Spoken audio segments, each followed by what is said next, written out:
for extra life points. Press.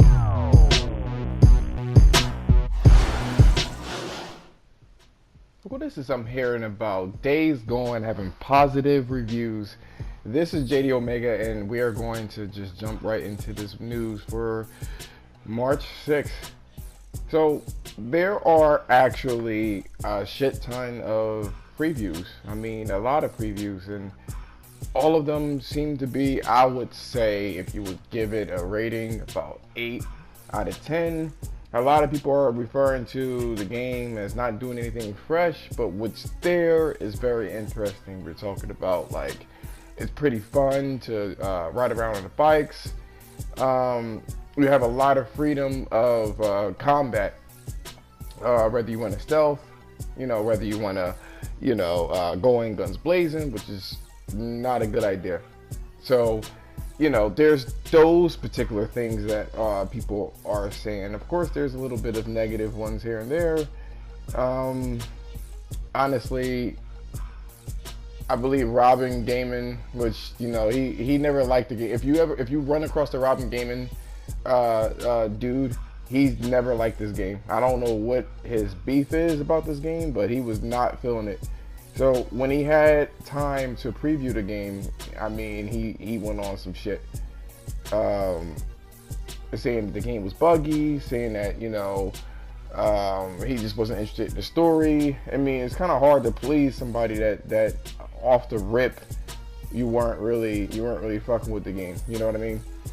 So I don't think his analyses are indicative of the video itself. I mean the game itself. But from what I can see here, if my phone will fucking load, man,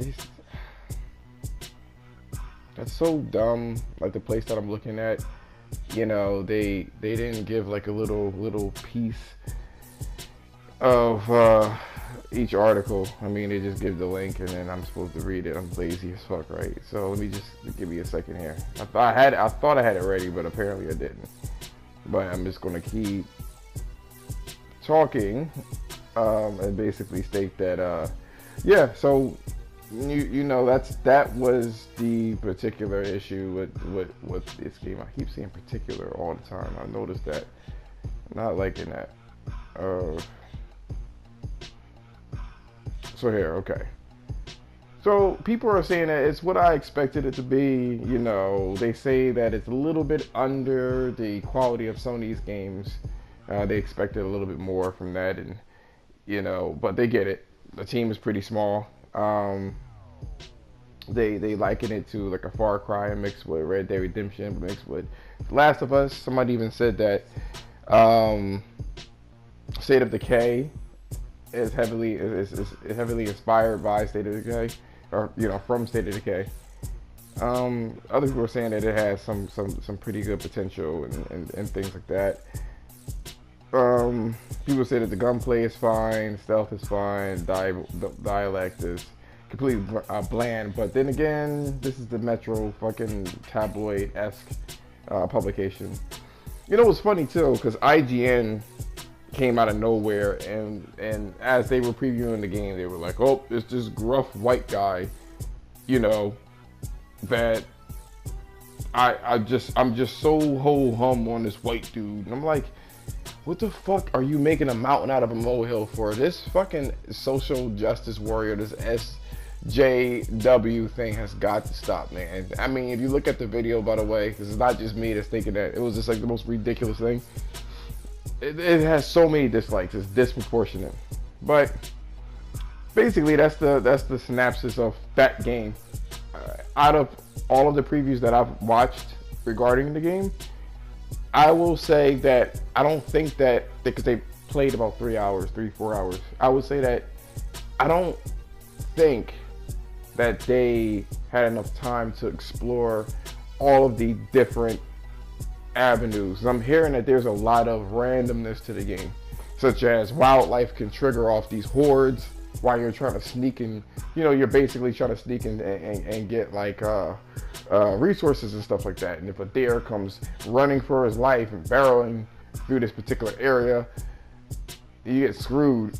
You know what I mean? Because he just fucked your whole shit up. You know what I mean? Or you could direct these horrors to to enemies and things like that. I feel like those little combination things are going to really work out for this game. Look like you have way more freedom than any Rockstar game, because I've spoke about this before. Red Dead Redemption completely robbed you of any kind of freedom. They had a big ass open world and you couldn't do anything about it. I don't expect it to be like one of those big games with high production values. I expect it to be almost like a From Software type-esque thing where you can see the quality, but they don't have quite the budget to make all the mouse moves. I'm not saying that they're not doing that in this game, but just you can tell that there are certain corners cut. You know what I mean? It just doesn't have all the flair of something like Horizon Zero Dawn and stuff like that. So that's my take on it. That's what I kind of realized. I was like, okay. So I mean, I've already was digging the game before. I'm not even a big like zombie game player or zombie fan. So I wasn't really feeling it anyway. So that being said, speaking of zombie type games, supposedly for The Last of Us Part 2, the most complicated and heart-wrenching scene has been filmed so far, and that they're going on vacation. This was basically shown on some of the actors' Twitter, and I'm just like, what's going to happen? Is Joel going to die? That's what this is. He's going to die in her arms and give her a nugget of information, and she's going to take that with her, calm her little ass down. Is this what's going to happen? Because we already know that Dina, or whatever the chick that she's with, you know, because we know that she's bi or a lesbian, and completely, we know that much. They said complicated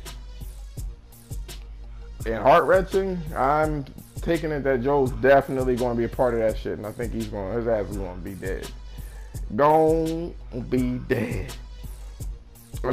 I'm curious to see when this game is going to come out. You know, if it's really going to come out this year or not, because we're also hearing that Death Stranding is actually behind schedule. And this is very interesting because maybe this game is definitely going to be a showpiece for the PS5. Now I'm looking at it, it didn't make sense to me that you have Ghost of Tsushima, you have The Last of Us Part 2, you have Days Gone, and you have, you know, Death Stranding all coming out.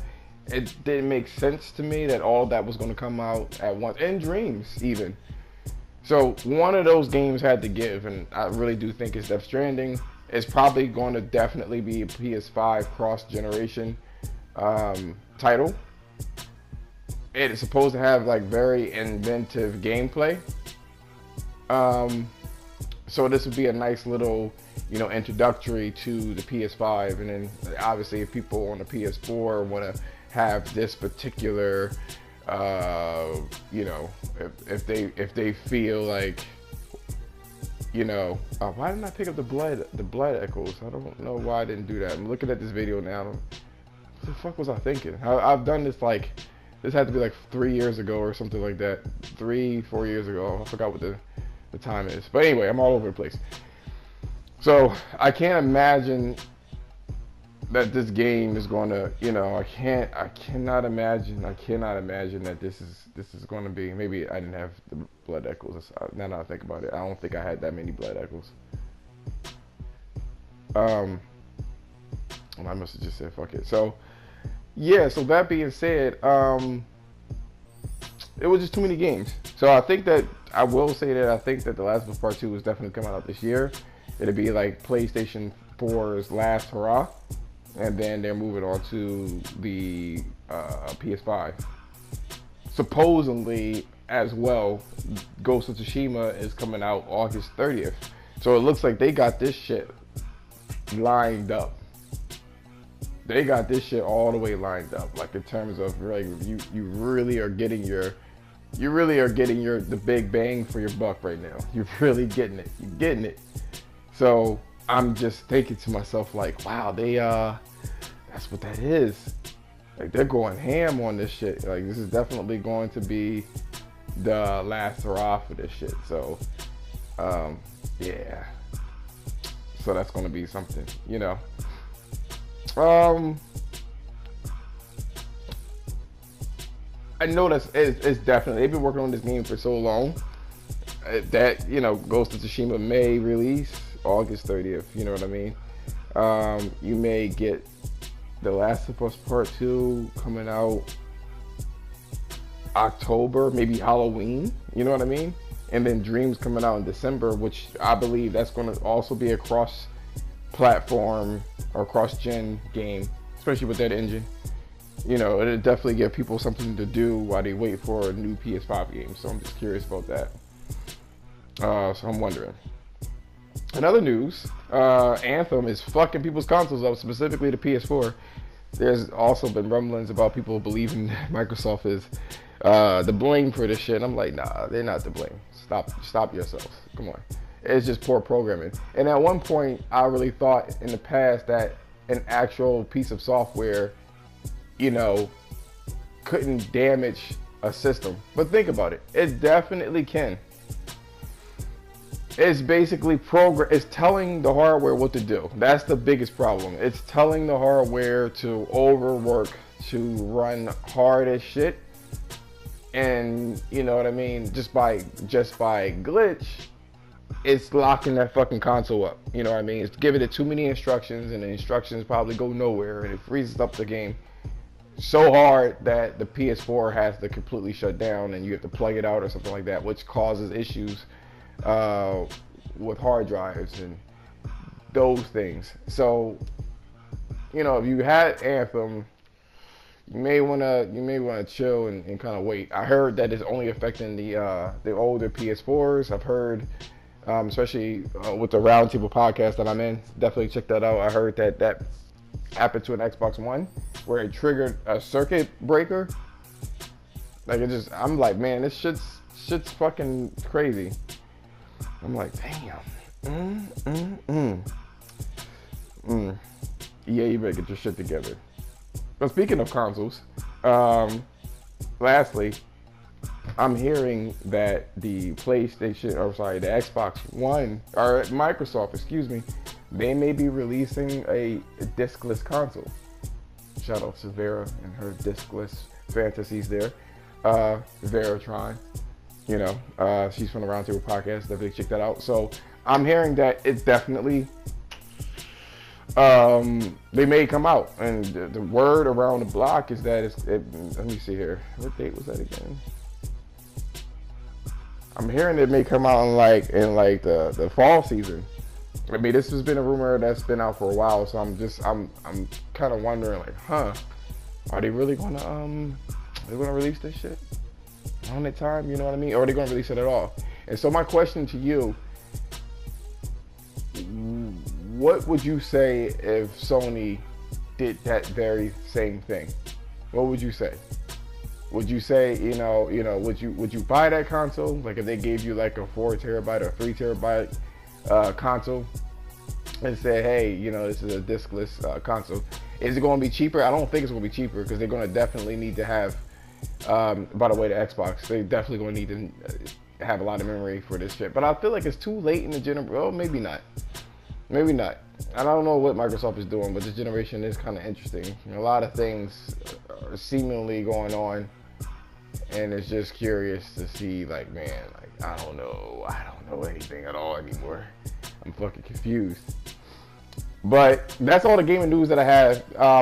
If you stayed here so far and this long, I have something to say. Now, I wanted to just have one video, one YouTube channel specifically for everything, but I feel like there's too many subjects going on at once. I want to have one specifically about my life and what's going on, stuff like diets, stuff like working out, all that good shit, and just leave this shit for gaming.